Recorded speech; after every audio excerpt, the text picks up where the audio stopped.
agaw ka talaga. Ano ba, Cleo? Sa backstage na lang tayo mag-usap. Bakit? Nahihiya kang malaman nila na isa kang ahas? Ika. Huwag kayong maniniwala sa babaeng to dahil isa siyang mapagpanggap na ahas.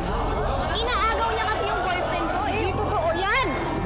Unti-unti niya, inaagaw yung boyfriend ko. Cleo, tigilan mo na ako. Bakit? Ha? Ikaw, hindi mo naman tinitigilan si Angelo, di ba? Inaakit mo pa rin siya. Mahilig ka naman mang-akit ng lalaki, di ba? Halika, huhubarang kita. Tigilan mo na ako!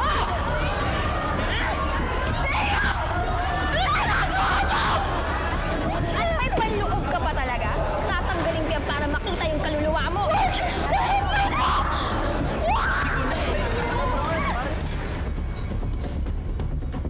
Are those flowers for Jessica?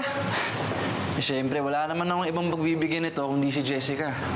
Ipapaabot ko to pagkatapos ng fashion show. Oh, have you talked to Cleo? Nakausap ko na si Cleo and it didn't turn out nice for her. Ito ba naman niyang magbalikan kami? At sinabi ko sa kanyang imposible na yun dahil si Jessica na ang gusto ko. Sinabi ko sa kanya yun. Sinabi mo yan kay Cleo? Oh. Dapat di mo na sinabi kung sino. Alam mo naman may pagka-warfreak yung pagdating sa'yo, di ba? Angelo, naku, buti nakita ko kayo. Si Jessica inaaway ni Cleo sa